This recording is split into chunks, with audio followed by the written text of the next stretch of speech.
go. The Lakers went over 7 minutes without a bucket in the first half, but they battled through it, and they are down just 4 points at halftime. Welcome on in. I'm Taylor Rooks with Dirk, Steve, BG, and UD. And the Lakers, they withstood that Thunder flurry. They upped their defense to close the half. What'd you see, UT? I mean, more active, stop turning the ball over. But I have to give credit to JJ and his staff. They have coached their tails off in this series. They have led going into halftime the last couple of games. Right now they're down, but if you look at the first half of these games, 224 for the Thunder, 215 for the Lakers. They are in striking distance every single time going into halftime.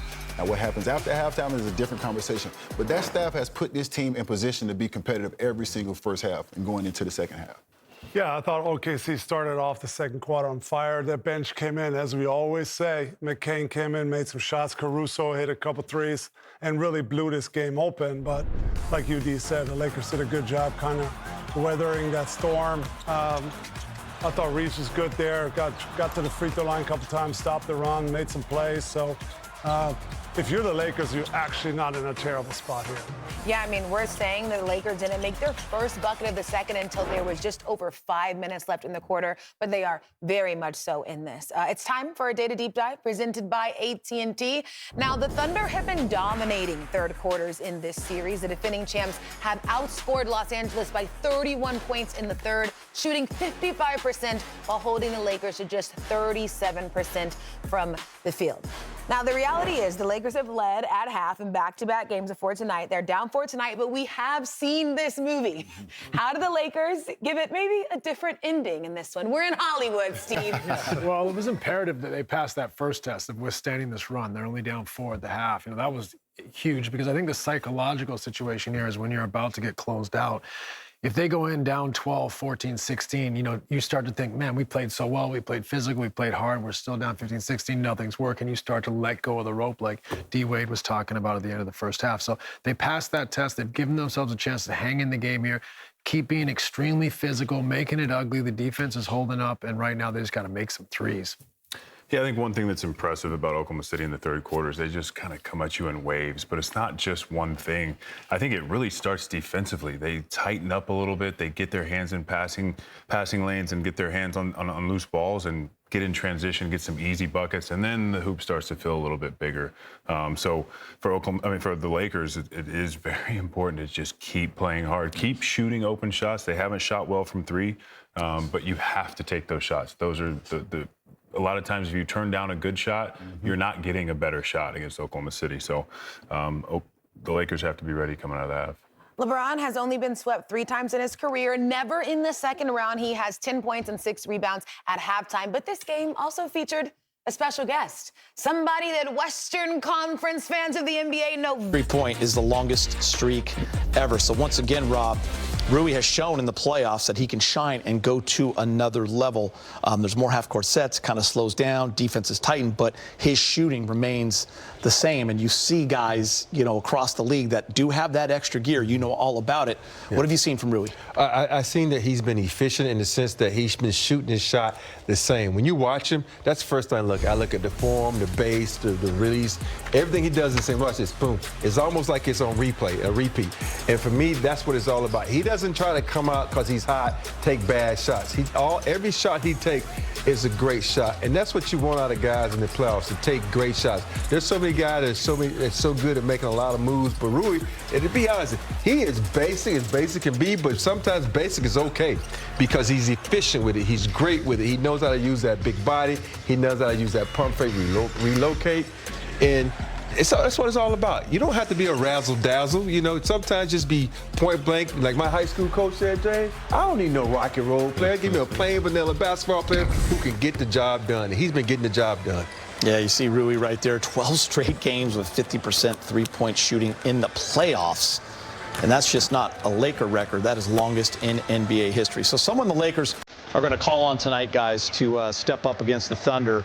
Front court is Deandre Ayton. DA averaged a double-double in the Houston series, but down to just 7 and 7 in this series. More troubling, his field goal percentage is way down to under 40%, including 1 of 7 from the field in Game 2. So Ayton with a great Houston series, big game, but this has been a huge challenge. I mean, Chet, top 2 defender in the league, and then Hartenstein, who is a big body and a problem. How can he find some success here? Yeah, the challenge is to be consistent, throughout the playoffs, especially when the playoffs start. And when you have different, opponents, you have to study, you have to be ready, you have to be aware of the style of play that, that they're going to be playing. So I think Ayton really needs to meet force with force. He's not the most physical player at his position. And a lot of players at his position are very, very physical. So he has to meet force with force. I've been a little bit disappointed at some of his, some of his, attempts at scoring, shading away from contact, things of that nature. In the playoffs, man, you have to be able to mix that up. You got to be ready for that. If not, the opponents will sniff you out. And Hearthstone, he's a player that's, he's gonna find out whether you're ready to play or not. Solid. Oh, yeah, and you think about Hartenstein, all he wants to do is hit before you hit him, because now he's got you in a position where he has position. He can get an offensive rebound, he can get a putback, or he can get a tap. But I think when watching DA, he kind of gets lost in the system. When Marcus Smart is not looking for him, he's pretty much just done. And if Marcus Smart is in a position where he's looking for him, he's going to give you 20 and 10.